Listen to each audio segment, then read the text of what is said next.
नमस्कार भारत। आइए crystal clear करते हैं आपके सेल बायोलॉजी के सभी कॉन्सेप्ट्स को। बस आज का वीडियो छोटा सा होने वाला है जिसमें अपन सेल का इंट्रोडक्शन कवर करेंगे। कवर नहीं करेंगे बेटा, आपको याद होता है या नहीं होता मैं जानता नहीं, लेकिन मैं याद करवा दूंगा। कुल जीरो से बात करूंगा बेटा इस लेक्चर में। पहले बात करते हैं बायोलॉजी की। बायोलॉजी क्या है पढ़ चुके हो आप, एक बार और सुन लें। बायोलॉजी है वो आपके लाइफ का स्टोरी है। अर्थ पे लाइफ किस तरह से ओरिजिनेट हुआ है, किस तरह से अर्थ पे लाइफ आई है। बायोलॉजी है वो आपका लाइफ का स्टडी है कि लाइफ है वो किस कंपोनेंट से बना है। ठीक है, तो लाइफ के हिस्ट्री, स्टोरी और स्टडी को अपन क्या बोलते हैं? बायोलॉजी बोलते हैं। बायोलॉजी एक लैटिन वर्ड है जो बायो और लोगोस दो वर्ड से मिलके बना हुआ है। बायो का मतलब है लाइफ, जिंदगी, और आपका लोगोस का मतलब है स्टडी, यानी study of life is the meaning of the biology. चलिए आगे बात करते हैं टर्म की। बायोलॉजी टर्म है वो आपको किसने इंट्रोड्यूस करवाया था? तो सबसे पहले एक साइंटिस्ट थे लेमार्क, जो आपके साउथ अफ्रीका के नेचुरलिस्ट थे। ठीक है, नेचुरलिस्ट थे, प्रकृति पे स्टडी करने वाले थे। और दूसरे थे आपके ट्रेविरेंस। ट्रेविरेंस और लेमार्क हैं, दोनों ने ही मिलकर आपका 1802 में क्या किया, आपका बायोलॉजी टर्म दिया था। सबसे पहले बायोलॉजी टर्म को प्रैक्टिकली यूज किया था। दो साइंटिस्ट हैं, दो में दिया था। दो साइंटिस्ट हैं, 1802 में दिया था। अब बात करते हैं बायोलॉजी के फादर की। तो बायोलॉजी के फादर हैं आपके एरिस्टोटल। कौन है? एरिस्टोटल। एरिस्टोटल जानते हो कौन है? सिकंदर, वही अलेक्जेंडर, वही सिकंदर जिसने भारत पे सबसे पहले अटैक किया था, उसका गुरु। उसका गुरु कौन? एरिस्टोटल। भाई बड़ा लंबा चौड़ा कहानी है इस आदमी का, बड़ा लंबा चौड़ा कहानी है। अपन इसको जूलॉजी, बायोलॉजी और आपका जो एम्ब्रियोलॉजी है, ह्यूमन एम्ब्रियोलॉजी, इन तीनों का फादर किसको कंसिडर करते हैं? एरिस्टोटल को कंसिडर करते हैं। क्लियर? फिर आता है आपका रिडक्शनिस्ट बायोलॉजी। रिडक्शनिस्ट बायोलॉजी क्या है? ऑर्गेनिज्म का जो फिजिको केमिकल अप्रोच है, किसी ऑर्गेनिज्म को फिजिकली और केमिकली स्टडी करने का जो अप्रोच है, उसको अपन क्या बोलते हैं? रिडक्शनिस्ट बायोलॉजी बोलते हैं। एक्चुअली ये बायोलॉजी का ब्रांच है। ये लिविंग बीइंग के बिहेवियर और उसके फिजियोलॉजिकल प्रोसेस हैं, यानी जो लिविंग फिनोमिना है, लिविंगनेस है, उसको समझने का काम करता है। ठीक है,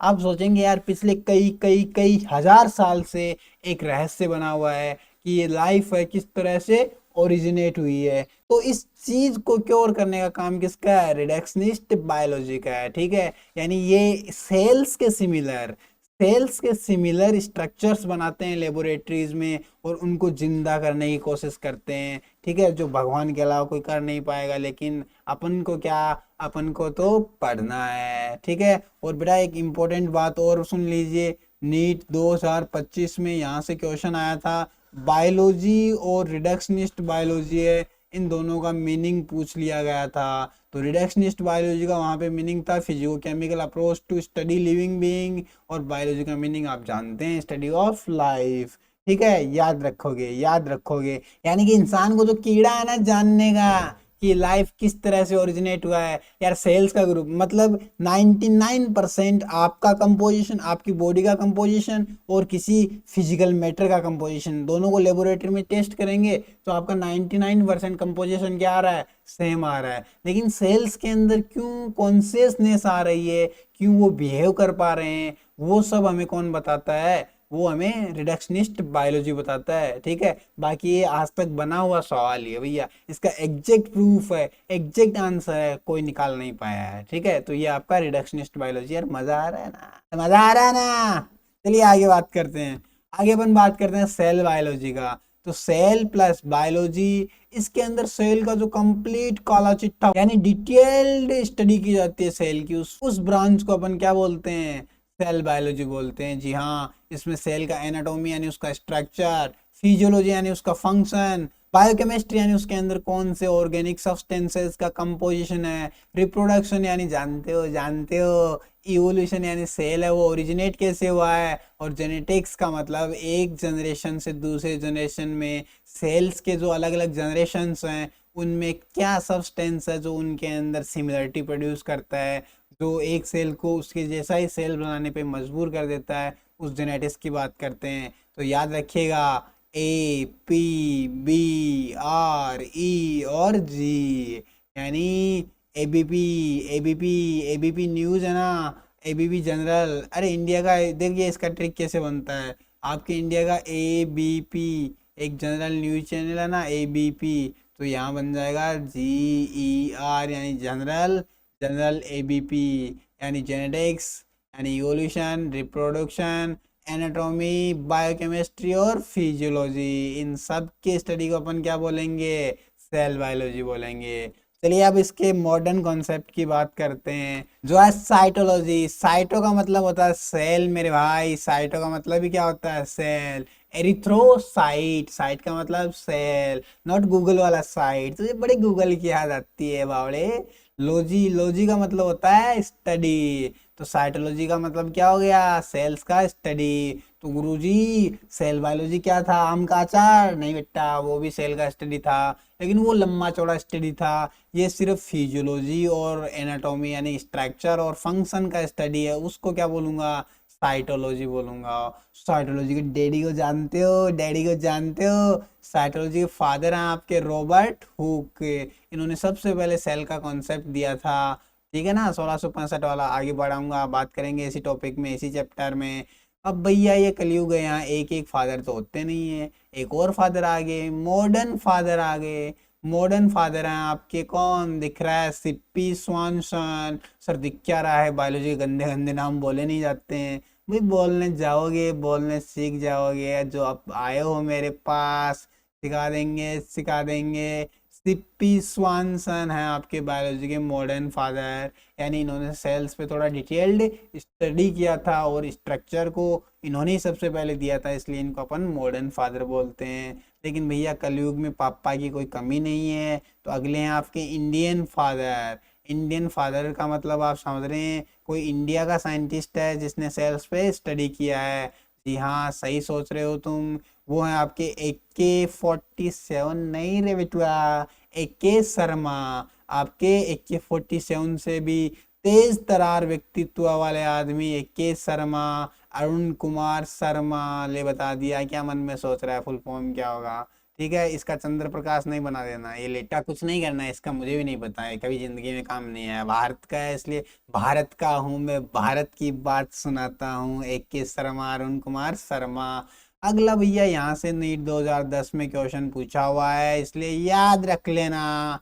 यहाँ पे नीट 2010 में दिया था CCMB, और पूछा था इसका फुल फॉर्म, तो centre for cellular and molecular biology, यानी सेल्स पे जो डिटेल्ड रिसर्च और स्टडी किया जाता है अपने इंडिया में, वो होता है आपके हैदराबाद के एक institute, centre for cellular and molecular biology में। अच्छे अच्छे मार्क्स लाओ नीट में, तुम भी इधर घुस सकता है, तुम भी इधर जा सकती है, तू भी इधर जा सकता है रे बाबा। एक इंडिया के और साइंटिस्ट हैं, GN रामचंद्रन, GN रामचंद्रन। ठीक है, इनके बारे में ज़्यादा पढ़ना है तो आपका सेल वाला चैप्टर, सेल वाली यूनिट NCERT में स्टार्ट हो रही है, वहाँ पे एक पैराग्राफ दिया हुआ है। इनके ये कहाँ जन्मे थे, इनके पिता मैथमेटिशियन थे, इन्होंने फिजिक्स से BSc किया था और बायोलॉजी से साइंटिस्ट बन गए हैं। पढ़ लेना भैया, मज़ा आ जाएगा। फिर इन्होंने जो कोलेजन प्रोटीन है उसका सबसे पहले ट्रिपल हेलिकल स्ट्रक्चर दिया था। जो कोलेजन प्रोटीन का इस तरह से 3D स्ट्रक्चर था ना, ट्रिपल हेलिकल, वो इन्होंने प्रपोज किया था। क्लियर, इतनी बातें हुई क्या याद? भैया बहुत बात कर लिया, अब बात करते हैं अपन सेल का। एक सेल होता क्या है, तो भैया सेल का मतलब लैटिन लैंग्वेज में होता है, लैटिन लैंग्वेज में होता है एक स्मॉल चेम्बर, एक स्मॉल कमरा। ठीक है, तो ये बॉडी के छोटे छोटे कमरे हैं जो एक बड़ा सा क्या बनाते हैं, बड़ा सा एक बिल्डिंग बना देते हैं। देख रहा है, देख रहा है, ऐसे बॉडी बना देते हैं। तो भैया सेल है वो एक मेम्ब्रेन बाउंड स्ट्रक्चर है, जिसके अंदर कम से कम आपका साइटोप्लाज्म होना चाहिए, DNA मॉलिक्यूल होना चाहिए, और राइबोसोम उसका प्रोटीन मशीनरी होना चाहिए। अगर ये चार स्ट्रक्चर हैं तो ये कंपोजिशन इंडिपेंडेंटली, इंडिविजुअली सरवाइव कर पाएगा, और इसको अपन क्या बोलेंगे, सेल। और यहीं से स्टार्टिंग होती है आपके लाइफ की, आपके लाइफ की। पार्टनर भी आएगा, पहले पढ़ तो ले, पहले लाइफ से ही काम चला, फिर पार्टनर की बात करना। आगे तो ऐसा ही है भैया, मेम्ब्रेनस है यानी आपका इसके पास कम से कम होना चाहिए जेनेटिक मटेरियल जो होता है डीएनए या आरएनए, साइटोप्लाज्म जो सेल का फ्लूइड मैट्रिक्स है, और आपका राइबोसोम जो प्रोटीन मशीनरी है। ठीक है, ये चार चीजें होंगी तो इस इंडिविजुअल स्ट्रक्चर को अपन क्या बोलेंगे, सेल बोलेंगे।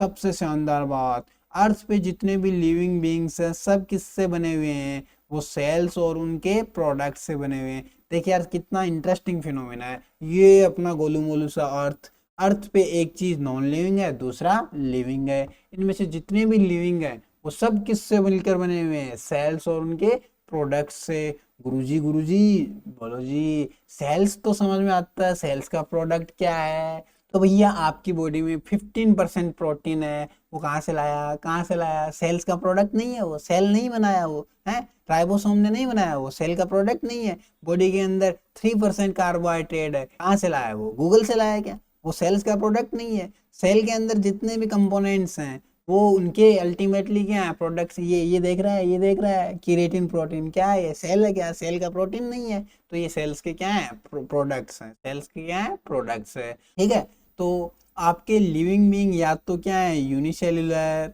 या क्या है मल्टी सेल्युलर। यूनि का मतलब एक, सेल्युलर का मतलब सेल, जो एक ही सेल से बने। जैसे आपके मोनेरा, जितने भी प्रोकैरियोट्स हैं, वीटेकर ने मोनेरा में पटका दिया बेचारों को, तो मोनेरा पूरे के पूरे किससे बने हुए हैं, सिंगल सेल से। प्रोटिस्टा, ये प्रोटिस्टा भी भैया यूनिसेल्युलर ऑर्गेनिजम्स का ग्रुप है, किंगडम है। वीटेकर ने जितने भी आपके यूकेरियोटिक यूनिसेल्युलर थे उनको प्रोटिस्टा में डाल दिया। याद रखना भैया, मोनेरा के अंदर यूनिसेल्युलर कौन है, प्रोकैरियोट हैं। यूकेरियोट्स को किसके अंदर रखा, जो वो आपके यूनिसेल्युलर यूकेरियोट्स हैं उनको रखा प्रोटिस्टा के अंदर, यानी एमपी के अंदर सब आ गए, एमपी के अंदर सब आ गए। ठीक है, अगले मल्टी सेल्युलर। मल्टी का मतलब बहुत सारे, और सेल्युलर का मतलब सेल्स, यानी मिलियंस ट्रिलियन सेल से बने हैं। फंजाई है, आपके प्लांट्स हैं, और आपके प्यारे प्यारे प्यारे एनिमल्स हैं, किससे बने हैं, सेल से बने हैं। कितने सेल्स हैं, ट्रिलियंस ऑफ सेल्स हैं। इसलिए चाहे यूनिसेल्युलर हो चाहे मल्टी सेल्युलर हो, सभी किससे मिलकर बने हुए हैं, सेल से मिलकर बने हुए हैं। चलिए एक खास बात और बताता हूं तुम्हें सेल की, जो सुन लिया, जो जान लिया तो आपके रोंगटे खड़े हो जाएंगे, रोमांच आ जाएगा, रोमांच आ जाएगा। एक सिंगल सेल होता है, वो इंडिपेंडेंटली अपने एग्जिस्टेंस को मेंटेन करने में कैपेबल होता है। वो अपनी लाइफ के जितने भी एसेंशियल फंक्शंस हैं, जितने भी लाइफ प्रोसेस हैं जो उसको अपने आप को सरवाइव करने के लिए, जिंदा रखने के लिए जरूरी हैं, वो सब बिना किसी की हेल्प के कर सकता है। और ऐसे ही स्ट्रक्चर को तो मैं क्या बोलता हूँ, सेल बोलता हूँ, सेल बोलता हूँ। ठीक है, एक ऐसा इंडिविजुअल स्ट्रक्चर जो अपना सरवाइव मेंटेन कर सकता है, अपना इंडिपेंडेंट एग्जिस्टेंस मेंटेन कर सकता है, उसको क्या बोलना आज से, सेल बोलना। जैसे जैसे जैसे बिना एग्जाम्पल के बात नहीं बनती है बायोलॉजी में। देखिए इधर ये एक पैरामीशियम है, कितना सेल है इसके अंदर, एक ही सेल है। क्या ये सर्कुलेशन नहीं करता है, क्या ये रिप्रोडक्शन नहीं करता है, क्या ये न्यूट्रिशन नहीं करता है, क्या ये एक्सक्रीशन नहीं करता है। लाइफ के जितने भी एसेंशियल फंक्शंस हैं कौन अकेला नहीं कर रहा है बेचारा, तो ये इंडिपेंडेंटली सरवाइव कर रहा है कि नहीं कर रहा है, एक अकेला सेल कर रहा ना। इसीलिए अपन क्या बोलते हैं, cells are the basic fundamental structural and functional units। क्यों, क्योंकि बॉडी के जितने भी फंक्शंस हैं, बॉडी का जो भी स्ट्रक्चर है, किसकी बदौलत है, किसने दिया है, सेल्स ने दिया है। So that's why cells are the structural and functional units of the life. घुसा क्या इधर, घुसा गया, घुस गया, घुस गया। चलिए अब एक इंपॉर्टेंट लाइन भैया, इंपॉर्टेंट लाइन। क्या गुरुजी इंपॉर्टेंट इंपॉर्टेंट बोल के बावड़ा बनाए जा रहे हो, अबे बावड़े, नीट 2011 के अंदर स्टेटमेंट था,